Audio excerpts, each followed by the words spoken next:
this and I throw on a little bit of lead-in music. Clean. I'm ride my bicycle.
I didn't know he showed up in the Tour de France. Yeah, he didn't. His relationship with Bernard Hinault was not terrific, based on their rivalry. Are you familiar with any of that? Is that back in the 90s, 80s? Yeah. Okay. They fought. They were on the same team, and Hinault was going for his, like Le Mans was a huge help. You know, much like some of the stars are now, where they're right there and being the wingman. And he said, "Yeah, next year you're the guy." And he welched on the deal. Oh, really? Yeah, and it was bad. There, you know, here you two teammates on the same team, and two of the best riders in the world, and they're fighting like cats and dogs. Just is. Well, there's always got to be some kind of a competitional pull between every team almost. It's unless you have a super dominant rider, like, okay, we all bow down to you. Well, and both these guys were like generational talents. They just. It's hard. I mean, it's one of those things, you know, when you've got two people who could legitimately lead teams of their own, you know, on the same team. It's like, and, you know, Pogačar is so much better than everybody else right now that even they've got like two other riders that could win the Tour de France in normal situation. Yeah. So, Yeah. It makes you kind of wonder, you know, I mean, obviously as a talented rider, but I haven't got to see even one stage. I've been so busy this year. Yeah. But from the past season or two, you can just tell that's like up there with, I mean, I hate to say it, the Lance Armstrong kind of. I've had the same, I turned to Peggy like during, you know, one of the last things, or like one of the stages where he just absolutely crushed everybody. Yeah. And I'm going, I hope he's clean. Yeah. Oh, yeah. Because the technology, like everything else, the doping technology gets better. Oh, yeah. I guess we'll see. Hey, welcome to Shop Talk Tuesday, as you're actually listening to us jibber-jabbering about the Tour de France. And I haven't got to see any of it. I've watched, actually, the start of the women's. Nice. Saw the first, well, it's kind of like a day delay. It's like, it was on day 3. And then on Peacock is day 1. But anyway, I would say it's a lot better broadcast than the Paris-Roubaix, where for the women's, because they botched that. Yeah. Horribly, which we talked about before. Like no announcers, just cut scenes and not knowing what the hell is going on. This one, at least they have 2 commentaries, and once you start into it, you know, they start talking about the racers and the places, which is cool. That's why, you know, Bob Roll and the other guy that everybody, you know, the iconic voices of the Tour de France that people listen to. And these two, I recognize their voices from last year. I think they are. And it was a great representation, or better, what I've seen so far. Not nearly as polished and top-notch as the men's, which...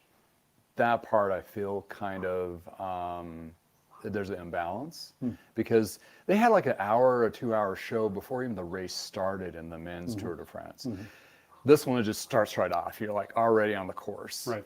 And it's like, who's the teams? Like Right. I There's need, none of I that. need a playbook. They Like don't have the pregame show. yeah, they need a pregame playbook of like who's to look out for, who's this, that, and other. They didn't have any of that, which is horrible because that's how you get hooked into watching a show or a sport like Tour de France, which is 4 hours long. Yeah. I mean, so you at least need that hook. Like here on any social media, you need like that 3 second, 2 second hook to get into it.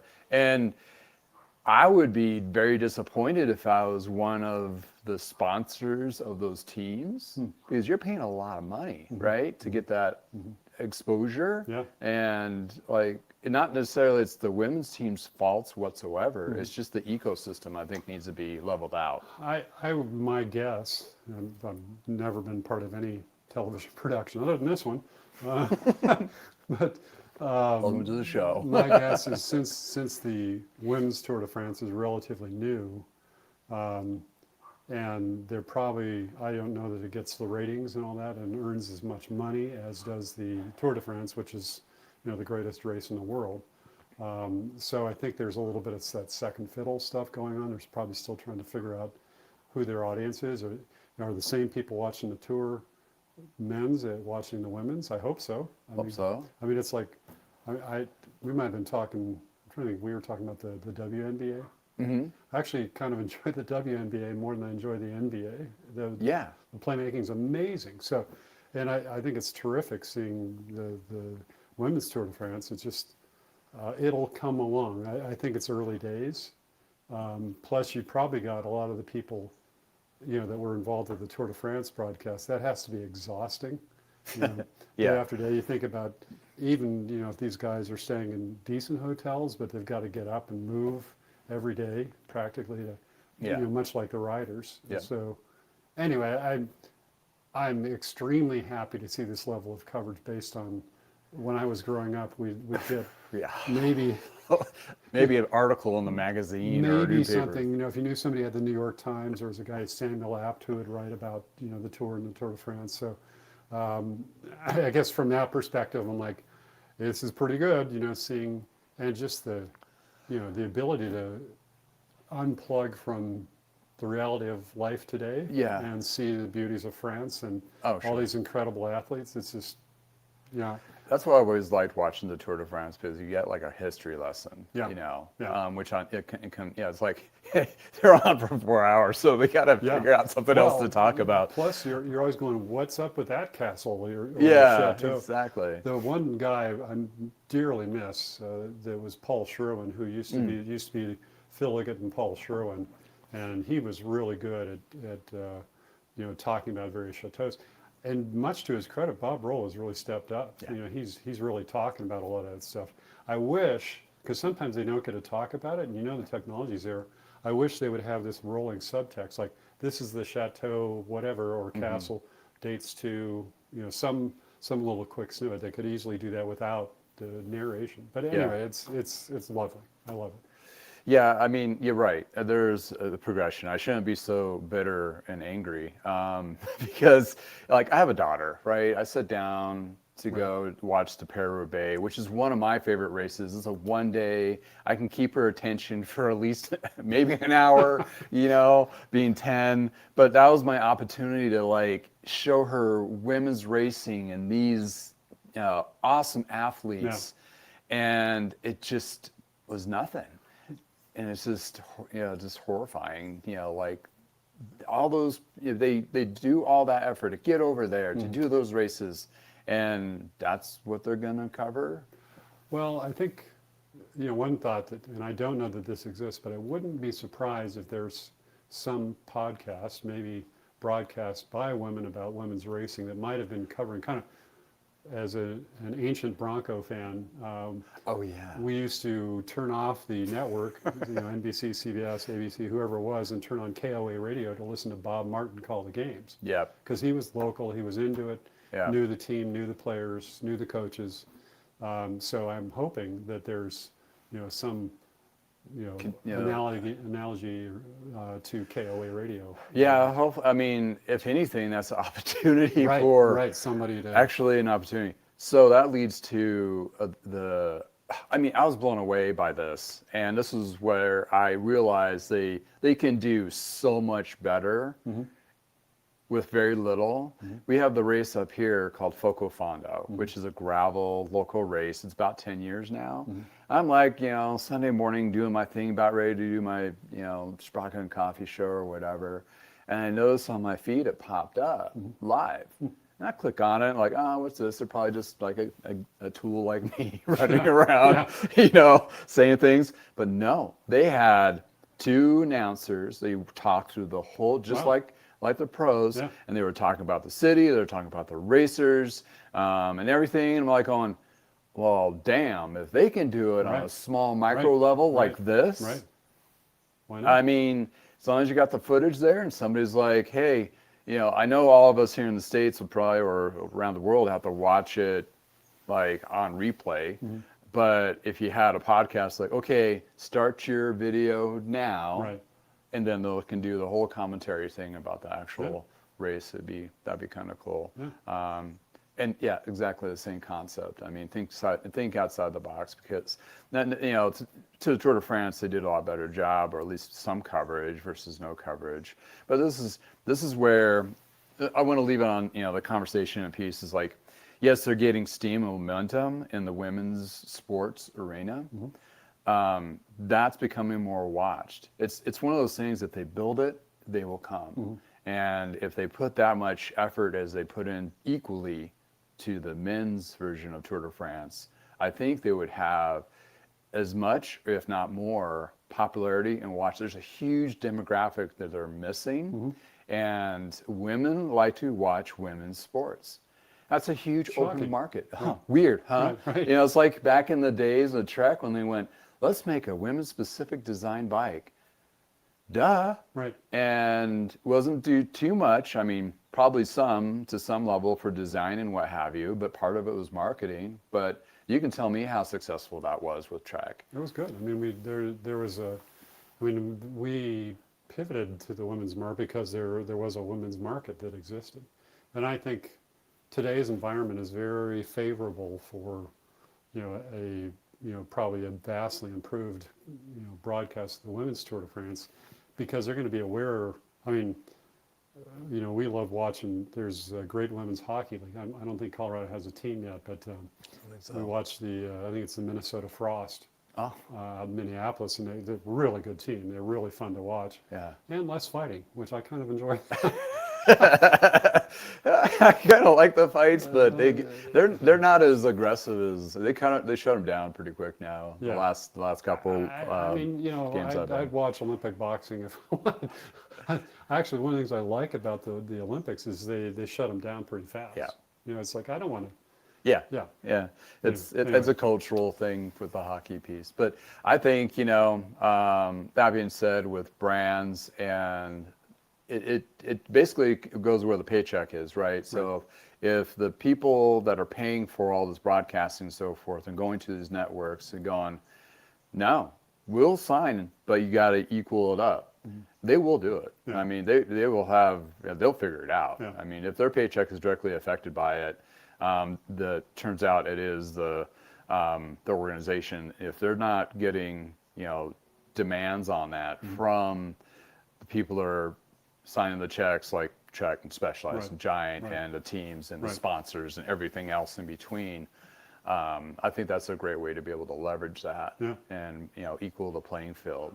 But that leads to the conversation today, and today's topic is like where we go from here as the bike industry, and looking at the top of the latest, watching the races, which talks about the teams and the brands and all that, and it's all that's the battleground of exposure. Like the Specialized won this one, and the Trek won this stage, and Silka Chain was on all of them, or whatever. So it's a big marketing steamroll kind of thing, but those going to the manufacturers and the brands in our current states in the United States. And by the way, do feel free to throw in the chats. I am keeping an eye on it. So if you have a question for John, actually I should probably introduce John if you haven't heard or seen him. John's a family friend of ours, was our original Trek rep at Parker Bikes back in the late 80s, yeah. where we first met him. Super friend with my parents through the shop and all those years. He's been in the industry for over 50 years, from working at Denver Spoke, the Big Wheel, the Big Ring, Big Wheel, the Park Big Hill Wheel. Bike Shop. I Yeah. like bikes. I mean, to working at Trek as a product developer, product manager. First I was the territory rep, Oh, that's right. which I had Colorado, Utah, Wyoming, New Mexico, and part of Nebraska, which is a lot of territory. That's a lot of land. But then I went in to be the jazz bike product manager. Yeah, jazz. Yes, yes, yes. And then moved up into the Trek product management role. But yeah, Yeah. John Burke actually used to be the Trek rep out here. Yeah. Yeah. Yeah, you mentioned John that before. Burke is the president and part of the family that owns Trek. Yeah, he's the second generation owner. Yes. Where Trek just celebrated their 50 years. Yep. So companies like Trek and Specialized and Giant, they provide the iconic brands that we pretty much all know within the cycling industry. But there's a sub-level of wholesalers, and those are the ones that supply to bike shops for their parts, their wheels, their tubes and tires, and there's several other of them. And if you have watched my show before, I rattle off about like 10 different acronyms like JBI, BTI, QBP, HLC, and others. And those are the ones that are bringing in inventory from all these different brands, from Silca to Muck-Off to Shimano to SRAM, everything. Connex. Yeah, Connex, warehouse it here and then distribute to the bike shops.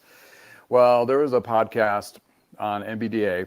If you're a bike shop and interested about MBDA, there is a link in the description below. But with the MBDA podcast, NBDA is National Bicycle Dealers Association. So Yep. Bike shop retailers. yeah, exactly. Sorry. They have a series of podcasts. They're really good about covering things, conversations, working with bike shops and so forth. So they also partnership is a split with vendors. Mm-hmm. And these vendors had a podcast talking about the current state of the state. And you watched it and I watched it. And there was QBP and several others, Bike SRAM. Flights, and Surly was SRAM. on it, that's right. And when I kind of watched it, I felt like, I mean, they were saying changes of the industry, current state, but it seemed like they were still off. Like they're not quite getting it in a sense. Like, or they're holding their cards pretty close to them, but they don't seem like they're really working for the opportunities that are presented out there or possible for them, or maybe they are and it's just something they're testing, and it just seemed like they were just not quite there. You know, I think what I'd maybe put it a little bit different way. I think whether it's the bicycle brands or the wholesalers, you know, those type of brands, they have a little bit different perspective because everybody's trying to figure out this chaos that we're in. And Right. you know, there's been a lot of different moves throughout the years. Like, you know, a lot of brands only used to be sold, you know, to bike shops. Now a lot of them are going consumer direct. Everybody's trying to understand where the market is going, and sometimes the IBDs and the major suppliers, distributors are in step with each other, and sometimes I think those interests actually diverge. Mm-hmm. All of them, you know, bottom line is you got to pay attention to your bottom line. Where is the money coming from? True. And sometimes it's not the same.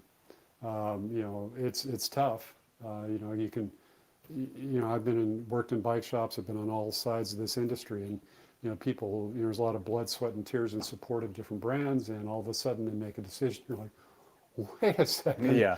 And they just do. You know, it's like another former Trek colleague of mine, Harry Spahar, used to say, friends are friends, but business is business. So sometimes it's just, you know, the two tracks kind of diverge a bit, and sometimes they share. It's a fascinating time in the industry. It's a difficult and very challenging time at the same Yeah. time, as we saw in that podcast from the NBDA. So Yeah, it's well, the underlining tone of that they all acknowledged immediately is it's really become a service-heavy environment. Yep. In other words, they're selling more tires and wheels and cables and housing and consumables, which I should, by the way, mention this show is actually brought to you by Bicycle Wheel Warehouse. And you can see the wheels right above me. I've brought these in just because I need to have wheels on hand to service my local community bikes that I'm doing service. And what's really great about them is they do have the classic rim brake skewer, quick release, lower single speeds to 7, 8, 9, 10, 11, 12 speeds. And in addition to, they do have mountain bikes, classic 26ers, rim brakes as well. In addition to the newer stuff, the gravel bikes with through axles and all that. So having these wheels on hand, I'll be able to take care of that customer in faster time versus turning around and going, hey, I got to order a wheel set for you. I got something. I got, what I stocked myself is what fits my niche specifically, because there's a lot, there's a huge rabbit hole of wheels out there. But as you know, and as you've spec'd and everything, a wheel set can actually change and transform that ride to Exactly. I was having the exact thoughts through personal experience. Yeah, I mean, you can. The cool thing about these wheels you're carrying is that you can take it and put it on a bike from the 70s, the 60s, 70s, 80s, and actually transform that ride. Because back then we were tracking as lightest as possible, and the narrowest is going to be more aerodynamic, lighter weight, all that type of thing. Turns out that's not so much true. Yeah, right. And it actually goes kind of the opposite way for a whole variety of, we could talk a whole show about wheels, just about wheels, but yeah. But the cool thing is you can transform your ride. My cycle, which you were kind enough to work on, and I think you featured a little bit in the broadcast. Yep. That was like the magic potion finally for that bike. Beautiful 853 frame built by a former colleague at Sherwin. And I finally got the right wheel set on it. It's like, I love riding that bike. The ride is just fabulous. So Exactly. it can have a transformative effect to your bike. So if you're looking for wheels, I got a coupon code from Renault Guy Bicycles for 25% off. So help you get into that wheel set that you may need for your next ride. Yep.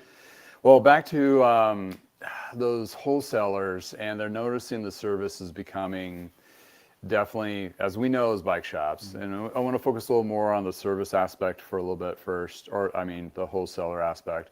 Because you're right, they have their own drum they have to beat, but unfortunately they're going through a lot of struggles because we got tariffs, we got global gas prices gone up. I talked to a couple of my vendors, and they're like, yeah, shipping containers coming over from Taiwan or anywhere is tripled to quadrupled in price what they're used to. So that's the added expense just because of the gas prices for the shipping containers. Then they hit the tariff increase, and then they have to transport it within the United States, which also gas increase for crude or for diesel to transport for trucks and all that. So products for those vendors, I mean, with those challenges, and as being a product manager, put your product manager hat on. I know that's going to be kind of dust it off. Looking at the current market, what is selling, which we got a little bit of traction, a little bit of data within the last year, what our current state is of what people are buying. What do you think the manufacturer is going to be mostly focusing on? First, bikes, and second, parts and accessories. Good question. Who stumped you on that one? Yeah, I mean, from the bike perspective, I mean, we're continuing to see the gravel market grow. It's funny too, because the way things happen, like when some category like that would break through, it would take years to develop. And the development, the rapidity of development of gravel bikes has been phenomenal. I mean, it's been really fast. Yeah. What used to take 10 years is now taking like, maybe a model year, 1 year or less. So that is a huge part of it. Mountain bikes, I think that's reflecting. It's interesting because sometimes there's this idea interchange. Sometimes the gravel bikes have become more off-road capable, but now they're starting to split too, because there's the quote-unquote all-road bike, which is like, that's a bike you can ride pavement or gravel road or whatever. Then there's more full-on gravel, longer, long wheelbase, larger wheels, all that type of wider tires. And then there's this, almost like a flat bar mountain bike or or a drop bar mountain bike. So anyway, that's a huge part of things. I think the other thing everybody's trying to deal with is e-bikes, which is a lot of market pressures with that. Is all the things you talked about. E-bikes. I mean, a good e-bike, something that I would be interested in is probably going to be somewhere in the $1,500 to $2,000 at a start. Oh yeah. And then it goes way up from there. Yeah. But it's like, how are those sold? There's a lot of direct sales by a lot of brands we'd never heard of, 6 months ago or something. Yeah. And people are like, sure, I'll try that, but so there's e-bikes. I would say the service component is a huge thing, particularly at retail, because it's hard to stock all this stuff whenever the market, the product demands are that dynamic. It's kind of like, where do I put my money? I mean, you can literally make a bad bet. Yeah. And that bet would be. I bet they feel like they're in Vegas right now and the house is winning. Spinning the roulette wheel. Yeah, blinds. Put it all on black. Put it on e-bike. I have to tell you, one of the things I wish to God I would have taken a picture of. Sorry, I'm diverging, but I was at the Interbike show when it was in Las Vegas, and I went by a 21 I think it was a 21 table, and there was Antonio Campagnolo, Keizo Shimano, I think maybe somebody from the Maeda family, which was Sun Tour. It was really funny. It was like Shimano, Campy, they were all gambling at the same table. Oh. I probably could have made a poster of that. Anyway, take a picture of that. But yeah, it's for the dealer right now to respond. So, the one thing you can focus on is what your customers have now and how to make that better. Like we were talking about wheel upgrades or just tune-ups or, cleaning the thing up and doing that beautiful ceramic coating, finish or whatever is lovely, because, you've got, one, you can kind of, put your product manager hat on and say, hey, Mr. Customer, I can make that ride better by doing X, Y, and Z. Yeah. And then they go out and they go, dude, that, you changed my life. Yeah. Changed my ride, changed my life. So I think that's part of what we're seeing here. It's a little bit more, maybe a little bit less chaotic. Maybe you can respond more quickly, and the dollars aren't as, as you're responding to the service needs, you're not blowing, thousands, tens of thousands of dollars on stuff that may or may not sell. Yeah. Well, that's definitely at the shop level. They really narrowed it down to what they know that's going to fit their market, which is going to echo upwards to the wholesalers, like, oh, we're going to need to stock more of this because it seems to be selling and reselling. As in bike prices, and on my channel and various others, there's always this call of bikes are too expensive, and why are they so expensive? And the brands have really shifted to the more expensive market because, well, several reasons. But one is like less boxes, less moving, inventory, and a higher profit for them. Well, that's shifted. That those bikes are not selling as much, and it's kind of flooded. And you got Walmart coming in with Ozark Trail brand and bringing in a gravel bike for $288, a mountain bike for $500, and also I think a $700-800 mountain bike that actually doesn't look too bad. I mean, spec pretty well. Yep. And knowing that is hitting the market and selling through in mass quantities, because you're talking about 3,500 stores of Walmart versus how many bike shops there is, about the same. Do you think Trek Giant and Specialized and Pond Holdings that carries a whole bunch of brands. You think they're going to shift a couple models to bring in that lead-in bikes with those big brand names? I would hope so. I mean, I think the one thing we should touch on too is that all those upper end brands with these bikes, you literally can go spend $15,000 on a bicycle right now, which just it still blows my mind. Yeah, it's like, but whoa. part of what we should mention is that a number of the factories that build the frames and wheels and stuff like that in Asia, specifically China, we were talking about the Tour de France earlier, and one of the teams was riding X-Lab bikes. Yeah. And they are one of these ones where all of a sudden that's direct to consumers. So, it may not have the quote unquote prestige or whatever trappings of a particular brand, Trek Specialized, some of the legacy European brands. But you're getting an extremely lightweight, really good looking frame with a brand you may not have heard of until it popped up on the internet for literally thousands of dollars less. Yeah. So that's part of the pressure here. Yeah. That it's interesting because one analogy too is like if you looked at car prices, I mean a low priced new car right now is $30,000 plus. Yeah. I mean, it's almost like, and part of what it is, there's so much of the people out there. There's so much money at the upper end. Like a minority of people are driving sales of everything, houses, bikes, cars, everything in the United States, a minority. So they're no longer really paying a lot of attention just to, the regular average Joe or Jane. Yeah. And that's part of what we're dealing with right now.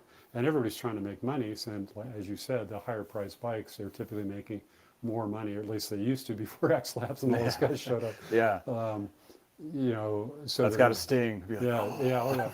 Because I mean, part of what you're paying for with that Trek or Specialized is those really good racing teams. They have all those guys. They got to pay for that somehow. So it's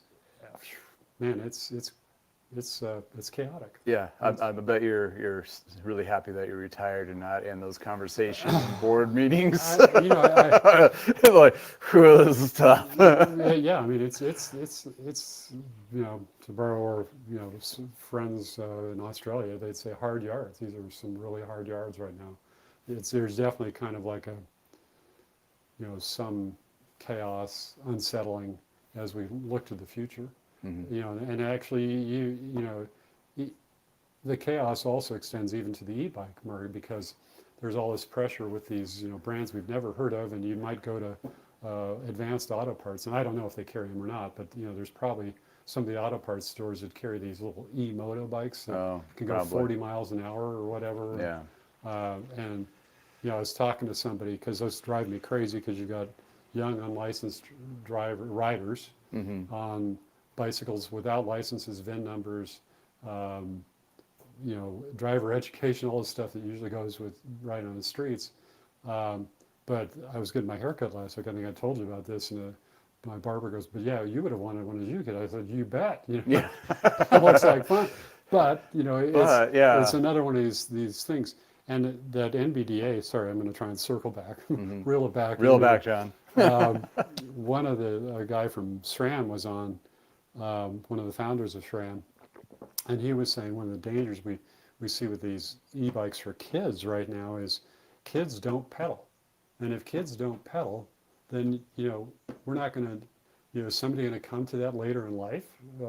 Maybe not, know. And, when I was growing up, the kids market was huge. I mean, one of the earliest bike boom I can remember was the Stingray boom, 20-inch wheel, banana seat, butterfly bars, all that stuff. That was huge. Yeah. And there's nothing like that now. I mean, the last we had of that was the BMX boom back in the 80s. But, that's, even that has, there's all these people, in fact, there's people my age still BMX racing. Yeah. It's pretty wild. And they're blowing tons of money on BMX bikes. So anyway, it's a very chaotic, dynamic time. I mean, there's definitely money to be made there, but you definitely want to watch what you're doing. Well, also the state legislations and laws are all over the place. I know NBDA is trying to help reel it in. People for Bikes are trying to reel it in, so it's more consistent across the board. And also responsibility for battery recycling and all that. And so that's a huge conversation that definitely needs to move over to the NBDA, because there's a lot of articles there. But looking at the manufacturers, and you're seeing still a growth in e-bikes. Gravel is still there, but Trek came out with their Checkpoint full suspension. Was it last year? And they're still trying to bring out the new to kind of get people excited. But the state of the state is, a lot of people are like in my scenario where don't really have much money to spend on a new bike or even on a new car.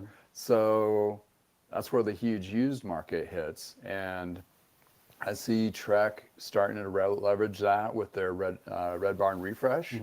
So they're kind of tapping into that. I think the Pros Closet is still doing pretty good with their used upper end bikes. They went through some really rough times. Yeah. They've reorganized. They're and back at it. Yeah. They're at it now, and they're advertising. They seem to be moving units, and that's where a lot of my customers are coming from, is refreshing old new rides, that kind of thing.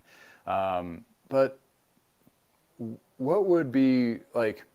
I'm gonna pick on Trek a little bit, because you know Trek a little bit better because you worked for them for a while, and John Burke and all that. And I feel like they're at a disadvantage, especially selling bikes in the United States, due to the fact that Specialized is backed by Merida, by their own 30% by Merida, which is a manufacturer of bikes, which is, I think, probably the second largest. The biggest largest is Giant. It's Giant, Merida, Ideal. And Ideal. So, X Labs came out of China out of nowhere. They were making bikes for other brands for a good, 20 years? It might still be. And still be, like Giant is. I don't think, you can tell me I'm wrong, but Trek's had a big disadvantage because they have to go through those manufacturers now to have their bikes built. So they still have to have their markup. Specialized, and specifically Giant can go toe-to-toe with X Labs pricing and do the same thing. How will Trek be able to navigate around that? Well, it's challenging. There's a number of things, that they'd have to look at, really focus on where they are making money right now, and they're making some hard decisions. There's been some layoffs at Trek, as there have been at everywhere. Yeah. So Trek is not alone in doing that, because the market just won't support that level of sales. And the problem is, the more money you're making, the more fun you can have. Like, Trek put on some great, cyclocross GP races right behind the factory. We were like, oh my God, yeah, it was amazing. And they're going to have to really sharpen their pencils, to use an old term, but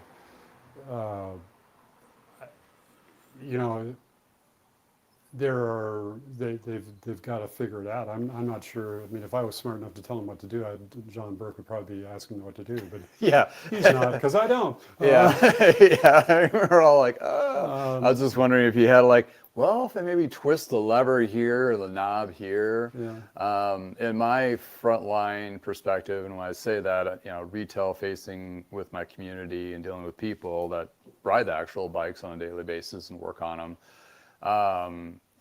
Leveraging their shops that they have still left to focus more on the service side of it, the utility community side of it, keep the name still fresh as being part of the community, I think is one perspective.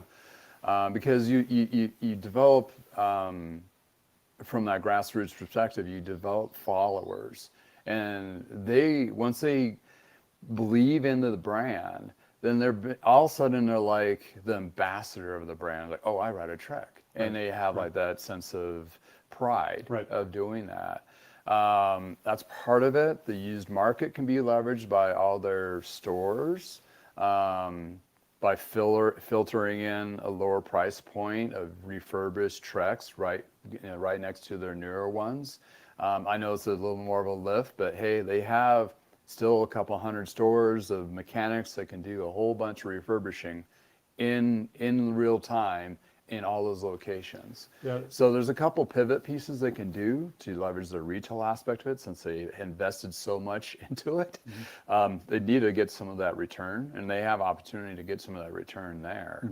But as in the product lines, I think it's just people are really going to be price sensitive going to the next year or two. Well, there's a couple things. A couple things that pop into my head. One is I think they need to. The challenge is I think focus on new stuff, because new stuff always is exciting. And I mean, you look at bicycle magazines; they've always got these reviews of the latest stuff, and they're going way into brands I'd never heard of before. Particularly if you pull in some of the European websites and stuff. So new things are exciting. Trying different things, being seen as part of the leading edge of cycling. Trying to do that and still stay in business. The problem for, whether it was Trek, Giant, or Specialized, tapping into the used bike market is it's really unpredictable. You do not know what used bike is going to roll through the door. You can't like go buy a size run, maybe once in a blue moon, a size run being like every available size of a particular model. There's that, there's different needs.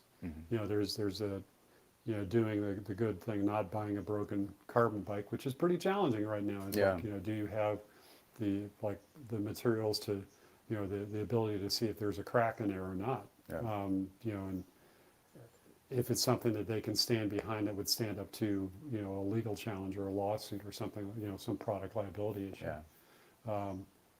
It's not an easy switch. It's easier, I think the shop dealer, you are in a much easier position to kind of move and change around and adapt to that than they are. Yeah, we can move on a dime. We have. And I mean, the interesting thing is that Specialized still has, there's still, their headquarters in Morgan Hill in the Bay Area out in California, and they've got a lot of costs there. So it's not like X Labs has. I think they may have an office, maybe some warehousing here, but it's not like product development and stuff like that. It's elsewhere outside the United States, I believe. I know they have a warehouse here. What I've found from dealers that are selling them, and maybe a small team here in the States that does shows and so forth. But I think everything's still primarily tucked away in China. I think the things I would like to see, it's like you're talking about with, Walmart. And the Walmart thing is fascinating. Part of what's going on with Walmart is one of the members of the family, they have, I mean, a few years ago they bought the Denver Broncos, just to give you an idea for the amount of money these people have. And one of them is way into cycling. And now Northwest Arkansas, a lot of you out there watching are probably aware that that's really a cool place to go cycling. And when I was working for Orbea, we used to be in Northwest Arkansas. We were in Little Rock, Okay. And there was nothing going on. There actually were some really great mountain bike trails pretty close to the Orbea offices in Little Rock.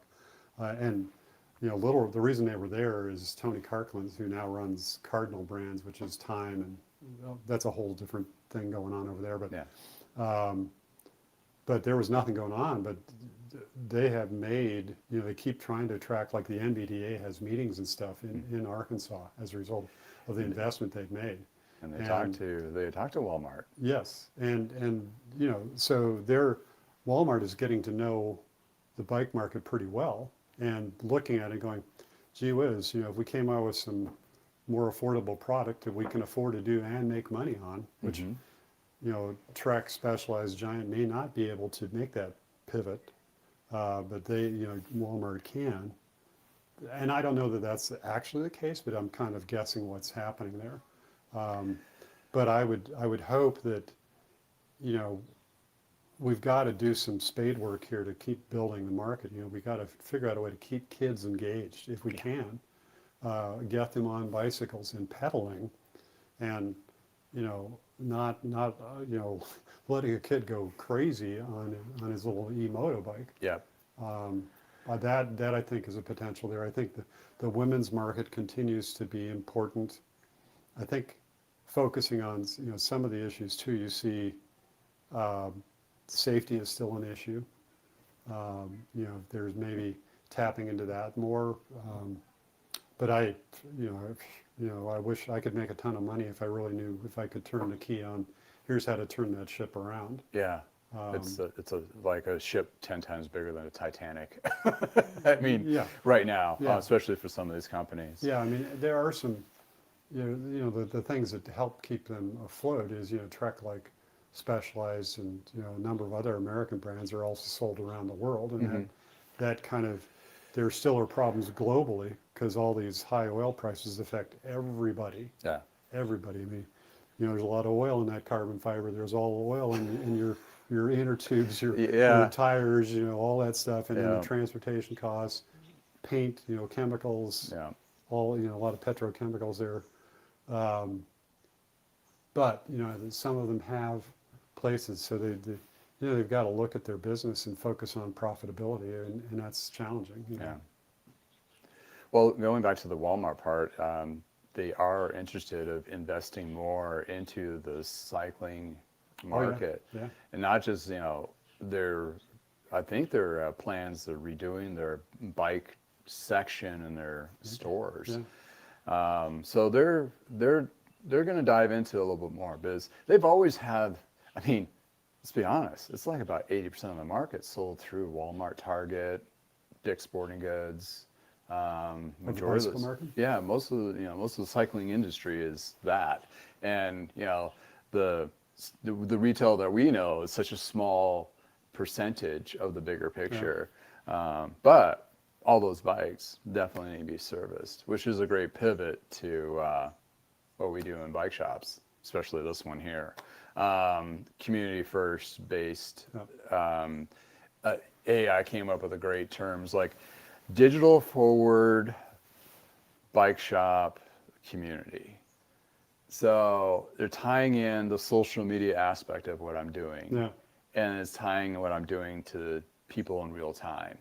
And it's a great balance. And the pivots that I've done and had huge successes is the service part, which I've already was doing, and now balloons to what it is now. And seeing and listening to shops across the nation and around the world that chime in my channel saying, service has become a huge thing because people can't, they're willing to invest to the bikes that they may already have in their garage or buy something used. Case in point, I just worked on a beautiful Specialized S-Works over there with the zebra print, finishing that up. And, those are still, we're going to have a little bark fest, aren't we? Oh, yeah. Hey, Rocky, come on, buddy. We got Rocky in the house. That's little my terrier there. My little wing dog. Sorry, everybody. One thing that kind of comes to mind, I think, for dealers with used product and repairs right now, it's funny, I remember coming up with a line at the Denver Spoke when somebody would bring in a bike for repair and we'd be writing it up and they said, I want the full tune-up or maybe a complete overhaul, which at that point was pulling it down, cleaning all the bearings out, everything. Yeah. And, I'd kind of start to make a calculation and, like look at that bike and like, it's like they're starting to, the cost of repair is going to exceed the value of the bike. And the line I came up with, you kind of get them laughing and I'd go, Justin, do you love this bicycle? Because you're about to make an irrational decision. Well, yeah, that was the case in point. But when you look at the new bikes and they're $1,500 to $2,000, then you're like, whoa, maybe, but there may be a point where you say, listen, particularly you got to be somewhat careful. Like, if somebody's buying a bike and it just the value isn't there, and maybe they can, you'd have a better used, refurbished bike to sell. But that's, you don't want to do a great tune-up on, God, I'm trying to think of the right term. I don't want to use a pejorative for somebody who we just talked about, but you don't want them to be upset by somebody saying, why did you spend that much money on that bike? Yeah, I have that conversation with a lot of times, and it's easier to navigate when you bring it as a like your perspectives. Like, Right. does this bike have a sentimental value? Right. It was You my just want to dad's get this bike or my to work mom's bike. fine, and Yeah. you tell them the mountains like, yeah, you might be able to find something in the used market or at Walmart to have it tuned up and be maybe a better bike. But then again, a lot of bikes I do get in are like, they are gems and still very relevant Oh, yeah. today. Yeah. You know, I did another specialized Roubaix. They paid somewhere around 400. It's a full carbon bike. They paid me about 300 for parts and labor. So $700 having a full Ultegra carbon bike that was dialed. Yeah, that's clearly a good value. I mean, that's it's really, and what I've seen in the bike prices in the used market in our neighborhood in Colorado, they're dropping like rocks. You're picking up carbon bikes between 300 to 500. Right. You're looking at titanium bikes for 500 to 700. Right. I mean, depending on the conditions and all that, that's the scary part of it. But the good part of it is some of those, like that specialized S-Works I'm working on, dirty as hell, but pristine underneath that dirt. Like, it wasn't ridden. Yeah. I mean, at all. Yeah. I mean, like, the chain rings have no wear on them. Yeah, no, there's it's some real jewels out there. Yeah. You know, I had another thought about that. You know, as you're having that conversation, and it can be kind of a challenging conversation. The one thing is you don't want to belittle your customer. Yeah, of course. 'cause Yeah, absolutely. If you do, they won't be your customer for very long. Absolutely. In fact, that boom, they might leave the door. But a lot of times they'd say, hey, listen, we had a brand that's long gone now called Univega, which is kind of our, good bikes, but not a very famous brand. Yeah.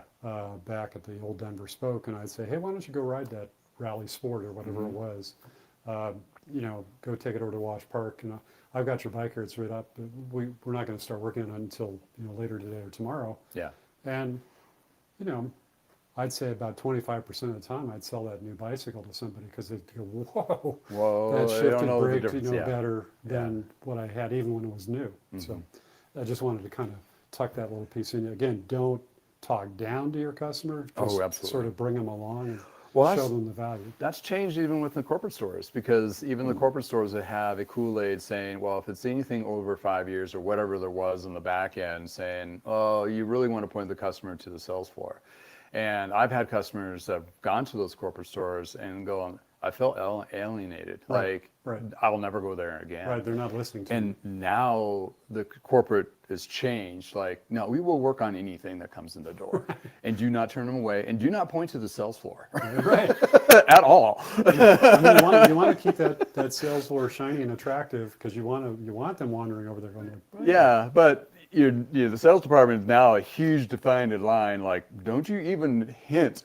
Right. So it's changed there, and I see a lot of shops having super success in their service departments, especially if they're working on e-bikes and e-motors and stuff like that. And the Cell bikes, the X-Lab, is really had huge success in some shops, for sure. And what I'm seeing now is another brand, State Bicycles, out of Arizona. And I've worked on two of them. One was a fixie, and another one was a gravel bike build up. The gentleman bought just the frame and had all the parts and had me put it all together. You raced it on the FoCo Fondo and seemed to be holding up really well for him. And they have a gravel series of steel chromoly frames for baseline componentry for $999, right at $1,000. And I think that's like, between them and Poseidon, like that $800 to $900, that's attainable to get into a gravel bike and decent componentry. And they do have that one of those steel frames. It's raw, and basically you can see the brazing, and it's just clear coated steel. The celebrating It's just, steel. yeah, it's just industrial looking. It's beautiful. Yeah. I mean, I saw one on the Bike MS. Yeah. One lady rolled by. I'm like, whoa, that's just one of those new states. And I pulled her aside and asked her about it. And, actually the company donated it to her for something. Her story was like some kind of support of something like that. So I was like, oh, so you have a company that's very small that's still doing outreach like that, and then somebody in a completely different state is being influenced by that outreach, which is, I mean, she was talking about that probably through the whole 2-day ride for Bike MS. Oh, that's cool. You bring in the name of Sure. State Bike to acknowledgement to utility, community, ride, right? That's not your racers. Those are support for Bike MS. It's a charity ride. Yeah. And there, we always see a laundry list of pretty inexpensive bikes, bikes that have not been seen by a mechanic in a good decade, to really nice high-end titanium moots and number 22s and all that. Yeah. So you have a huge collage of bikes, and it's always working those events is always kind of crazy. But going back to that bike brand, they are starting to they are looking outside the box, as well as Silka and Challenge tires and that. They're going to dealer direct versus going through the wholesalers. And why I know this is they're now selling to me, and what they consider a dealer is a lot different than what those wholesalers think a dealer is. So in other words, Silka, Challenge tires, and companies like that are a little more, I have a business license and what have you, like I do, and insurance and everything, just except for the brick and mortar. They're more willing to work and actually open up more accounts. And quite honestly, it's more of a test in my little ecosystem of being a small. This would really work for any other garage shop as well as a mobile. As I did a few tests, and I was like, well, I might sell maybe a couple $100 worth of my costs on tires, maybe this season. I'm on my second order, third order. I'm selling through them a lot faster than I anticipated. Yeah. Like, oh, that was not just a risk; it is actually now an investment. Well, and, case in point, you're seeing a whole bunch of wheels above me. Yeah. I think a lot of what we're talking about here, about bringing in a repair and talking to somebody about, is this going to be a good value for you? If you can develop yourself as a trustworthy person, that there's going to be value in what your opinion is about, that bike I might have rolled in there. There's probably value. You got to be careful because, again, in shops like you're like this one-man band. We were joking about that yesterday. You've got so much time in a day, but you don't want to turn people away. If they say, hey, Justin, I've got this bike, I want you to look at it and do an evaluation. There's a way that you can do that profitably, because your key thing is getting that customer coming back through your door. Yeah. Somebody will come back if they trust you and you steered them in the right direction. It's like, wow, that was a great deal. Or, no, I understand what he was saying. Maybe there's something questionable about that. It'll take X number of dollars to get it where I'd want it to be. Mm-hmm. So and you probably are already doing that. I wouldn't be surprised if somebody were saying, what do you think? Yeah. And I think in the past, oh, dude, I got too much going on. And sometimes you flat have too much going on. You can't get to it. Yeah. But you want to be open to that, particularly if somebody's looking in the off season. It's a great time to be doing that. It's like, because you've got time to work on it. They've got time to look and think about it, So, yeah, I don't want to belabor that too much. But. Yeah, so, bringing into, like you've mentioned, the services, and I've opened up services, like you said, new, right? Well, what new is in the cycling industry for service side of it is wax chains. It's still relatively new compared. Sure. So we're all learning how to make it more efficient, profitable, good for the customer and all that. And the products are coming out are actually pretty phenomenal. Mm-hmm. And it's really, that's another thing is a package. Like I do a wax chain, and now I sell little Silka bottles. They're expensive, but they're like, you don't use much of it. And it's the same stuff that you go on that chain. I would argue that it seems expensive because it's a small bottle, but if you think about what it's doing. Oh, yeah. There's a value to it. Right. So, if there's value, then, it may cost more than that, bottle of whatever, maybe a brand I used to work for. So, yeah. They have a bottle of it over there. Yeah, it smells like it's like cologne for bike shop cologne. Oh my God, I have to tell you about that. Okay, I'm going to tell you right now. Why not? Yeah. So I'm in a shop. So the company I used to work for was WD-40 Bike, which is the WD-40 company, which was a lot tougher sledding than we all realized it was going to be. But great company, was good product. Yeah, uphill battle on that Uphill one. battle. But I was calling on a dealer. I think it was outside of Seattle, and the guy Keep talking. was saying to me, he says, like, are there pheromones in that stuff? I'm like, what are you talking about? And he said he had an open store, kind of a shop like you had. And he said the women would come in, and they would kind of come up and say, "What's that odor?" I mean, it was pretty hilarious. And Yeah. the other thing, the first Interbike we were at, I mean, people literally were taking that, and they were literally.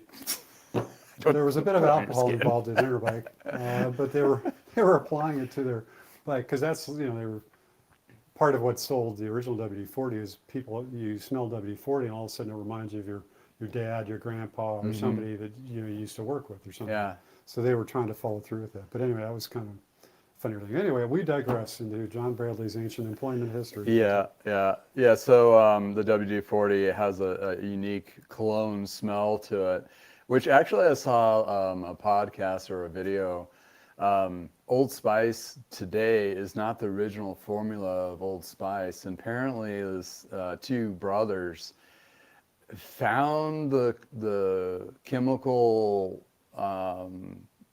recipe for it, and actually is producing the original the cologne of Old Spice. Huh. Yeah. So, but scent is huge amongst just everything from cleaning products to a lot of. It's just even with Adams polishes that are picked up. They'll a description of everything it does, then it says smells like bubble gum, or something of that, like why does the scent have to be listed? But apparently it's a huge marketing piece, and it's just kind of nuts. Yeah. Anyway, yeah. I digress too. But that's all right. Anyway, that's all right. But it's for me, the service part of it, like wax chains, I've gotten into more detailing. I've been doing it for years, but now up the game to the higher level ceramic coatings on your bike frame. So if you buy that $10,000 bike and you wanted to really protect that frame from UV and also contaminants of water and dirt, you definitely want to have something like that done. And for service departments like mine, we can leverage in the off season to really like, hey, you're going to be off your bike for a couple months, or you're just doing the indoor trainer thing, drop off that nice high-end bike. We can take the time to strip it down, get it all refreshed and ready. That happened to me this year. January 2nd, I had so many appointments booked from previous customers of my community. Booked me out like about a month and a half. Yeah, I remember. I was like, holy cow. Yeah. And I was thinking like, well, January, here we go. Gonna have to figure out what to do, what I'm gonna be able to sell. Like all of a sudden, and then the weather got really nice, and then it just compounded. So I think I got all the spring repairs done by March, where March started slowing down in April. So it was like, oh, well, this is kind of weird. Then it popped back up and busy again. So it's been on a really weird roller coaster this year for sure for the service aspect of it. And therefore, I'm investing a lot more into the service aspect of it, which I'm working on that SaaS product that I'll show you when we're done with the show here, and help streamline that. And I think that's where, talking about the bike shop part of it, through their vendors, they're either selling their floor space now to their brands, like telling those companies like, well, you have this 10 foot, put in whatever you want. I'll pay you when it sells, and your rep comes in and they swap out stuff when they need to be. And that's like a great way to take a risk and not a risk for these shops, because we are always on a shoestring budget, and we have never enough running capital. Right. So if brands want to leverage those floor spaces, they have been doing that. In addition to a lot of that sales floor space is being eaten up by service now, or utility, community, whatever they can draw people in, and not the $15,000 bike sitting in the front. That just turns people away. Right. They're actually trying to make it a lot more inviting. So all the bike shops are doing this whole revamp, refresh. Yep. of bringing in more of a, which I love, because it reminds me of the Parker Bikes days of the Sure. 90s. Yeah, yeah. You go in, you're like, shop dog, happy people to hang out, Right. you feel comfortable. Some places have coffee shops built in. Yep. I went into, I forgot the name of the shop, but it's the brand REEB, which is beer spelled backwards in Longmont. That's Oscar Blues. Yeah, Oscar Blues. Yeah. And I walked, I finally was in Longmont, I popped in there, and like, they had a bar, a bike shop, kind of like Road 34, and then they had like you can see in the windows of the manufacturing of welding frames, and the guys Cool. back there welding. I was like, I wish this was closer. I'd be here like almost, probably as good as not that close to, because I'd be there like almost every other day. Yeah. Not that I drink beer, but I mean, it's like a great place to hang out, Yeah, yeah. you know, and I talked to the mechanic, and he's a really nice guy, and it's like very inviting. It was like, Well, this is a great, it felt homey. Yeah, I mean, they're looking. I mean, they've got a good thing going. I mean, you know, it's kind of like you want to be, like you say, you want to be part of that. It's like, Yeah. this is a cool place to hang out. Yeah, I mean, it's a like culture thing. I can have a great beer, you know, one of the Oscar Blues beers, and I can watch a beautiful. I'm trying to remember the bike. It's REEB, REEB, yeah. which is beer spelled backwards. Yep. Uh, And they do mountain and gravel. Yeah, Is their focus. which makes sense because there's, in fact, a friend of mine lives here in Fort Fun. Loves riding down in Boulder because he says the gravel roads down there are better maintained. It's probably all those incredibly wealthy people in yeah. Boulder driving the county to maintain the roads better. Yeah, they don't want to have their Porsches But all you- dinged up by bumpy roads. You know, that's actually a thing I used to drive with, you know, with dealers is you want to make sure your place is inviting and better yet, it's kind of a fun place to go. Either, man, I've been reading about that super cool new bike. Whether and it might be something affordable, it might be something built out of unobtainium, but wow, it sounds really cool. I wanted to get a look at it, or just you know, I like those guys. I like the vibe. You know, the problem is you can't go buy vibe. Yeah, yeah. Vibe is hard to, that's Yeah. like a happy accident, right? In some shops. I mean, I think there's ways to kind of, you know, give Nudge it a it. nice nudge, you know, Yeah. to get it there. But Get the right guy or right girl with the well, right tattoos or something. you better like people. Yeah, You better have some patience. yeah.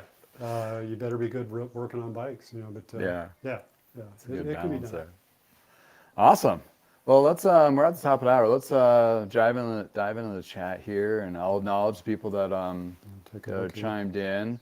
Welcome to the garage, Orion and Aloha, and also Aloha. Welcome back. Howdy to you too. Levitt, love seeing you in here. Howdy to you. Yeah, we got John, our special guest here in Jeep House. Hey, I hope you had a great event out there, and it was I'm drawing a blank now. He's in New York State. He did an event last week. He was out there. It was like kind of cool, checking in. And let's see here. Banana seats were riding for passengers. You ever had anybody on the back of your banana seat? Oh yeah, Yeah. on the back of the banana seat. Back of the banana seat. Yeah. You know, kind of sometimes I don't know how people fit on the front on those between those butterfly handlebars because those are pretty. The flat part's pretty narrow before they start. Well, you know, you got skinny little kids. I'm little sure my kids. daughter, you know, can probably fit in one of those. But yeah, I mean, nobody wore helmets. How do we survive? Love it. He's in Europe. And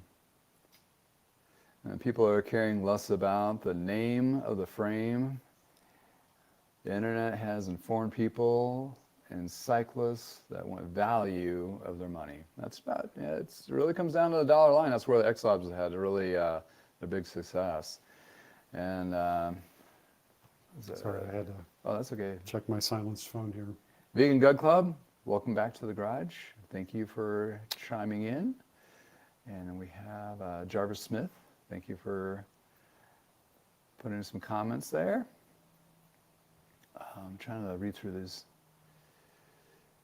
Trade-in session, universal specs, into quality control. It's good comments here.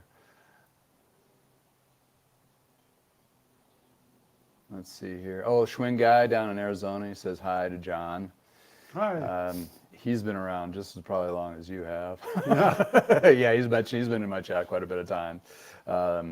He was talking about, actually, he commented on 2 days ago, I think, on a podcast I had, talking about Schwinn. He was reading some old articles, and back in the 90s, he was talking about Schwinn was complaining about tariffs. Oh, yeah. Then. Yeah. So that may have been a sore spot there. Oh, we got Precision E-Bike, Josh and Fort Collins here. Neighbors in a chat here in 2463. Welcome back from California. You talked about a shop that's closing in the Bay Area that's over 101 years old. Wow. And it's like, I read the article.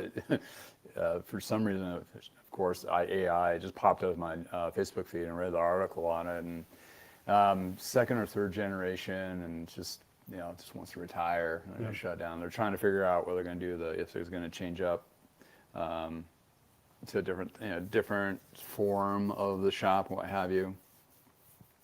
That's too bad. So yeah, it's kind of sad of an iconic shop like that. And I've seen a couple of those, and there's also another one I saw of a video of a guy up in, I think it was in Canada even. No, it was like Montana, or I don't know. He was like, we're done. Like, we're gonna shut everything down, sell it, and go live in the woods or something like that. I was like, wow, that's pretty, like, I mean, the cycling industry is hard. I mean, it's just. Well, and if you've got a legacy store like that, unless somebody loves the business, Mm-hmm. you got to, and if it's in the Bay Area, my God, the real estate there is probably, you start to look at the continuing or just shutting down and, Yeah. selling the shop and, property and all that. Yeah. It can be challenging, but, yeah. Yeah, well, getting closer. Oh, so John has been bugging me about these bottles. You being a sales pitch, put your sales rep hat on and tell me So I what am I opening up here? I went through this kind of trajectory. I started at some point. I actually, I'd rinsed water bottles out. I was using various. My favorite go-to hydration product is Scratch, another Colorado company. But I would look at bottles, and I'd be kind of, I started to be concerned about microplastics. But the thing that really got me is, it's hard to keep some bottles clean, and there's various little fizzy pills you can get to clean your plastic bottles and stuff like that. But the one that really got me was just the whole microplastic things, which is hard for us to avoid. But I started researching, alternatives, and I think different plastic bottle companies come through and they say ours are better than others in that regard, but it's still plastic. Yeah. And that led me to what I have here, which used to have a brand name on it. It's worn off. It's Bivo, B-I-V-O. Mm-hmm. And they are stainless steel bottles. This particular one I have is double insulated, so it's double wall. And if you're a weight weenie, it's a little chunky. But the other thing I like about it, one is it's silicone, which virtually no microplastics. You can put it through the dishwasher if you take it apart properly, which there's good tutorials on the website. But also this blows any plastic insulated bottle away in terms of the length of the time that your liquid will stay cold or cool, which is pretty nice when, like, later this weekend here in northern Colorado, it's looming towards 100 degrees. Oh my God, yeah. But they're really good. I mean, it's different. There's some getting used to. I mean, one that you go and grab it and you're used to kind of having that bottle squeeze a little bit, and it doesn't squeeze. I guess if I was really strong, maybe I could squeeze a little bit. If I could crush stainless steel, I'd be a different talent. Yes. But to me, it's worth, it's a few more ounces. I mean, at this point, I always say, I don't race anymore. I just race my mouth. That's my line, and I'm not worried about it. I'd much rather have, a good hydration drink in a cool manner out of a great bottle. That I don't feel bad about microplastics. So, Yeah. yeah, that's sort of my pitch, which led me to Bivo. Yeah, well, I'm a steel guy. Like I like steel frames, Yep. titanium frames, and all that. I'm converting my fleet over to steel, and then titanium or stainless steel is also so nice. But when I was looking at water bottles about a year ago, I had a few of the Camelback insulated ones, and we're like, oh wait, I remember back in the day, Camelback or not Camelback, Polar was a brand out of Boulder Right. that we used to carry at the shop. And I was like, oh, maybe we should look into that. Well, that brand's been bought, and they're a different bottle. I bought some bottles of theirs. I forget the parent company now, but I didn't like how it is really awkward to use, that kind of thing. And this is more of a pour spout system. It's a gravity feed. Gravity feed. And after you mentioned it, you're really like, it's really cool. And also, like you said, you can take it apart and put it in a dishwasher. I just got these. I bought these. I mean, this is not a sponsorship by any means. I'm just bought these for myself and my daughter, which I'm surprised she hasn't come out here yet. But she wanted a fancy green one to go with her green Cannondale. Yeah. So one thing, these are steel, the colored ones. So there's a stainless steel one right there. These are stainless steel but have a silicone coating over them. The thing I noticed, probably one of the things on the early rides, is I was emptying my bottles a lot quicker because the feed is so much, it flows better. You've got to tilt it up. Yeah. You can't pull it in. If you suck on it, nothing really happens. But I should do that anyway. I Yeah. really found myself out. I did that anyway. Yeah, when I watched the podcast from MBDA, I was interviewing the owner, and she's the one that came up with the whole idea. And regardless how you feel about microplastics or what have you, I just like the insulation portion of it, where it keeps your water cold or hot.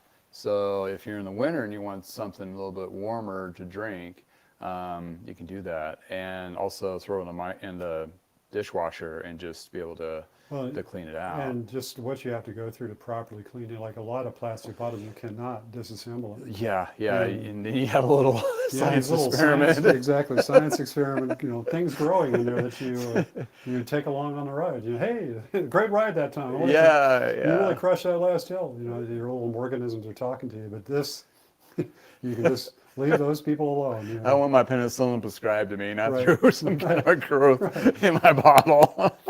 There are some things too. You got to be. It is different, like going down a grab, because again, you can't squeeze, which is you notice right away. Two is if you have a very tight-fitting cage, particularly a plastic cage, these silicone ones are a little grabby. Oh, these guys? Yeah. Okay. Yeah.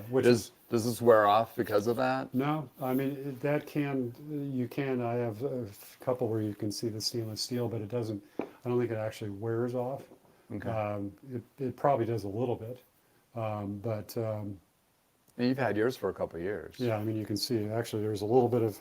So there's the logo Yeah. on that one, and there used to be the logo right here on this one. So I've had it for a while.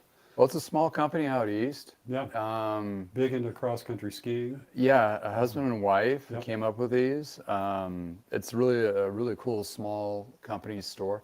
And the retail on this, I mean, yeah, you kind of think about it at first, but when you start looking at other insulated bottles, it's like maybe $5 or $10 more. And then you have pretty much a forever product that's stainless steel versus the plastics kind of thing.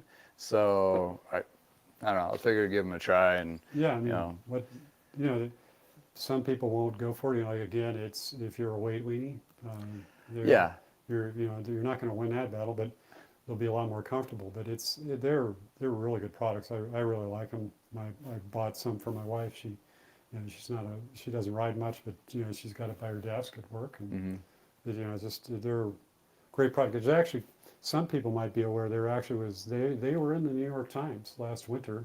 Oh yeah. About the tariffs, and there was an article saying here's an American-based company, importing the product and what they were going through, and so you can learn more if you want to see what they went through. And I'm glad they are surviving. And, I think at this point thriving. So they've hopefully figured that they've got that going. Yeah, they expanded their product line to now a hockey Sure. model. Yeah. And talking to my buddy Jack, his son is in the hockey kids leagues. I mean, Man, you know. it could be hockey. It could be, put one in your golf bag. Oh yeah. You'll have a nice cool drink for. Mm-hmm. You won't have to wait for the beer cart to show up. Huh. Rum and cokes, huh? Could be. No, It'd be a different experience here in the bike shop. Yeah. Oh, my barking's making you laugh. Or my last making you bark. Rocky endorses Bivo. as Yeah, well. there you go. Rocky endorses it. Yeah, aren't you a big guy? Yeah, he's a good boy. All right. Well, thank you all for hanging out. Thank you, John, for actually sitting with us in person and That was talking fun. about. And thanks for bringing my wing dog. Oh, of course. My wing dog's inside barking about your wing dog. Yes. Well, in any case, yeah, there's a lot of, choices and stuff out there. And, as a small company, I'm looking at, I like smaller brands. And the reason I bring this up, I did an order and they did give me a pricing as a dealer. And not necessarily thinking I'd be selling very many of these, but I will be doing an interview with the owner. Yeah. Hopefully tomorrow. I think I've scheduled and see what they're all about. But anyways, They're about great bottles. yeah, good bottles and stuff. All right, let's see here. Last week was like, because you really work up a sweat golfing, drinking out of a cold bottle. You do work up a sweat golfing. Oh, the Schwinn guy, his Yorkie is named Rocky. So I Hey. got the Yorkie, you got the name of the Rocky dog. There you go. Yep. Our Yorkie is Chip. Rocky is, in the words of my dearly departed father, he is a hell if I know. That's what breed he is. Oh yeah. He's a terrier mix, but he's pretty funny. Yeah. He's a good boy. He's a good guy to have on my trips back and forth across the country. So Yeah, so yeah. Thanks for hanging out with me. Hanging Good to out be with here. Bob the bike rep here. Yeah, that's what a lot of bike reps look like right now. nice. Collecting dust, that kind of thing. Well, thank you for my sponsors that actually Bicycle Warehouse, as well as Vital Bike Chains and Gravel Threads to get some cool shirts. You'll find discounts of those on my actual website. I did reface my website, so actually it's a lot cooler, and I'll show you what I've done there here in a minute. But yeah, thanks for hanging out with me and the great conversation. Please keep the conversation going in the chat after the live stream if you're watching this, watching this on the replay. And boy, it's already a long day. Yeah. Anyway, thanks again, everybody, and I hope everybody has a wonderful week. And we'll see you in the next video. Keep the rubber side down. Ride your bike. Ride your bike. Oh yeah, check out this short clip of all the bikes I've worked on in the last 6 months. Let's see if I can get this on the stage. Amazing. Yeah, that's all, just for the last 6 months. I took all the pictures that I did. So some of them were for resale, but those were all most of them were for repairs. Wow. I'm one busy dude. You are. You are. All right. Well, I'm going A few titaniums in there. to take advantage of your plumbing once more. And my sister's buying burritos.